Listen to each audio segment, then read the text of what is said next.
3 true April Fool's Day horror stories. This is Mr. H. You're listening to Masked Horror. The fake text. We always joked that we'd be terrible reality TV stars.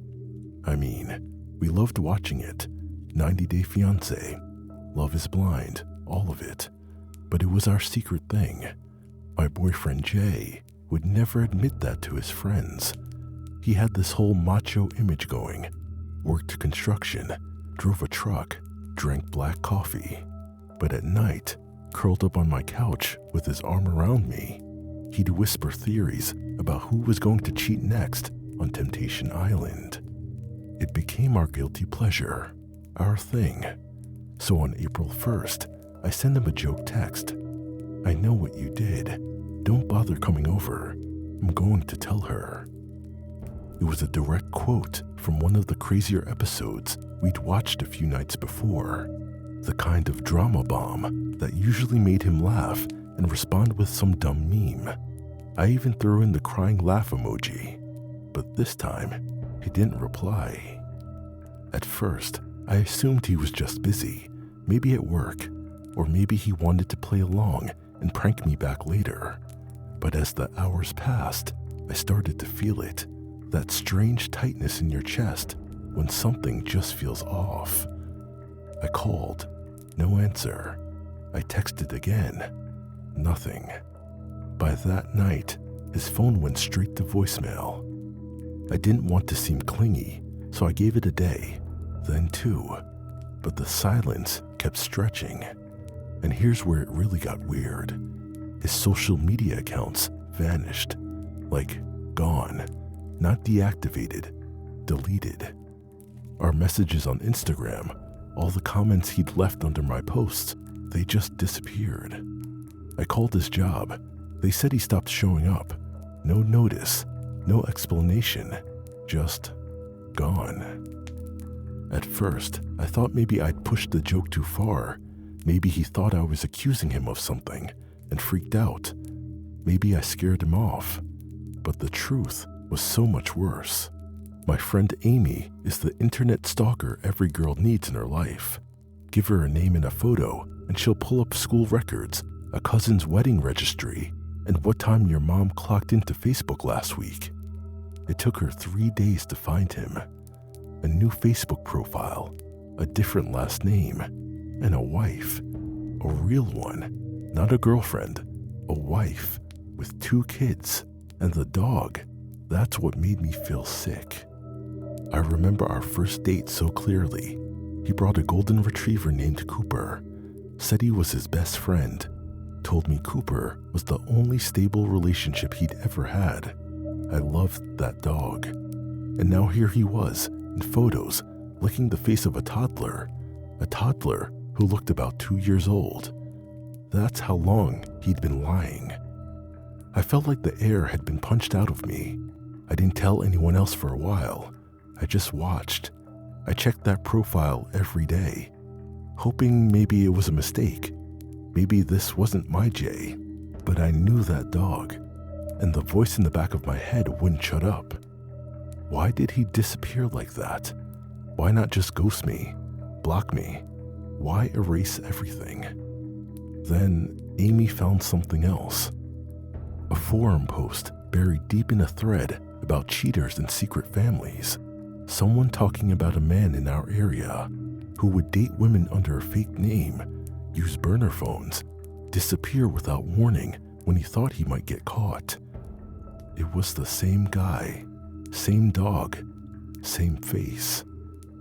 One of the comments was from a woman who claimed she dated him in 2017. He told her his wife had died in a car accident. She never met his family. He disappeared after she told him she was pregnant. She lost the baby a month later, never saw him again. That's when the fear set in, because I realized I didn't really know who he was. What if he found out what I knew? What if he thought I was a threat? Then something happened that still gives me chills. About a week after we found his real identity, I came home late from work. I live in a quiet apartment complex, second floor. No one really comes around unless they know you. There was a note taped to my door. Just one line. You should have never sent that text. No name, no signature, no fingerprints. I called the cops. They were polite, took a report. But let's be honest, what could they really do? It wasn't a crime to vanish.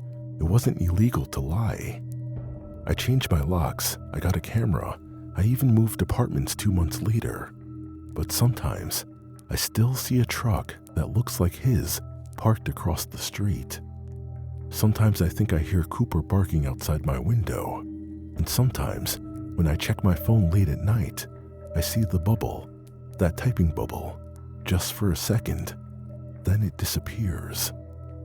I wish I could say this story had a resolution, that I got revenge, or that he was arrested, or that his wife found out.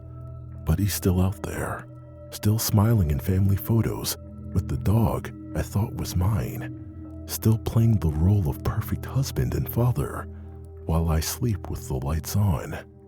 All because of one stupid text, one joke on April Fool's Day. The anonymous tip.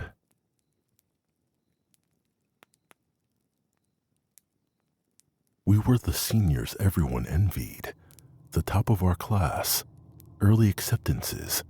I was going to UCLA, Kyle had Stanford, Jenna was heading to USC. March had been nothing but college t-shirts and celebration posts. We were coasting, and honestly, we deserved it. But then, there was Mr. Anders, our AP history teacher, the one guy who didn't get the memo that senior year post-acceptance is supposed to be a victory lap. He still gave pop quizzes, still expected homework, still lectured like the SATs were around the corner. And he scheduled a full-length mock exam for April 1st, on April Fool's Day. We joked about it in a group chat for a week. At lunch, someone said we should fake a bomb threat or something, shut the whole school down. We laughed, but later that night, I guess Kyle didn't think it was so funny because he did it. He used the Burner app, one of those anonymous texting apps, typed in the school's general number, sent something vague but scary enough. There's a bomb in the building, you'll find out soon. He showed us after, thinking we'd all laugh. We didn't. At 7:42 the next morning, the school was in lockdown. By 8:05, they started evacuating. And by 9 a.m., we were standing in the football field in freezing wind, watching bomb-sniffing dogs go classroom by classroom. Kyle looked pale. He kept biting his lip. Jenna asked him if he was okay. He just nodded. We never imagined what would happen next. Around 10:30, the principal got on a megaphone and told us we were all going home for the day. Cheers broke out. Kids took selfies. I figured that would be it. Worst case scenario, maybe the cops would trace the message. Kyle would get a slap on the wrist. His parents were loaded. He'd be fine. But that's not what happened. Not even close. The next day, we had to go back. Police were still on campus, but classes resumed. Mr. Anders looked pissed, but not scared, just annoyed. Third period, they pulled one of the quiet kids from class. Let's call him Mason. I barely knew him, sat in the back, wore long sleeves, even in summer, always had his headphones in, didn't talk to anyone. When they pulled him out, nobody thought much of it, until they started pulling boxes out of his locker. That afternoon, the school sent a mass email. No bomb was found, but during the investigation, officials discovered troubling writings and threatening materials in a student's possession. The details were kept fuzzy. Mason's parents were connected and well off. But what I did hear was that Mason had a journal, dozens of pages, detailed and dated. He had mapped out a plan to attack the school. Names, classrooms, schedules, even security blind spots. He'd drawn diagrams, sketches of the cafeteria, entries that said things like, "The ones who ignore me will remember my name. Blood always remembers." And worst of all, the date circled on the final page, April 13th. The police didn't necessarily arrest him. They said there wasn't enough to hold him, just writings, no weapons. The parents said it was fiction, that he was a creative kid. He was placed on a temporary psychiatric hold and released 5 days later. By then, Kyle was cracking. He confessed to me in the parking lot behind Starbucks with shaking hands. He didn't mean for any of it to happen. He just wanted to skip Mr. Anders' stupid exam. He thought it would be a prank, a joke. But now Mason knew. He knew someone tipped off the police. He knew someone ruined his plan. And if he figured out it wasn't random, and if he figured out it was a prank, Kyle was terrified he'd become the new target. We begged our parents to pull us out of school. They didn't believe us. They said Mason had been handled, that we were safe. Mason never came back to school, but our senior year didn't turn out how we thought it would. Sometimes I think about what might have happened if Kyle never sent that text. Would we have all been sitting in that classroom on April 13th, unaware? Would we have seen our names carved into a notebook after it was too late? But then another thought creeps in. What if we weren't saved? What if Mason or someone else was planning something again, for something else bigger? My anxiety is now through the roof. I'm thankful, but still think about what happened and what could have happened. And all of this, all of it, because of one anonymous text. That one friend. I should have known it was a prank. If there was one thing Nick loved more than pizza and 90s sitcoms, it was screwing with people. Ever since college, he was the guy who'd fake a sprained ankle to get out of finals, or slip fake parking tickets on your car and laugh from across the quad as you lost your mind. Classic Nick. But April Fool's Day, that was his Super Bowl. So when I got a text from an unknown number on April 1st, 9:12 a.m., I wasn't shocked. It said, "This is Diane, Nick's sister. I'm sorry to say, Nick passed away last night. We're heartbroken. I'll share memorial info soon." I stared at it for a solid minute.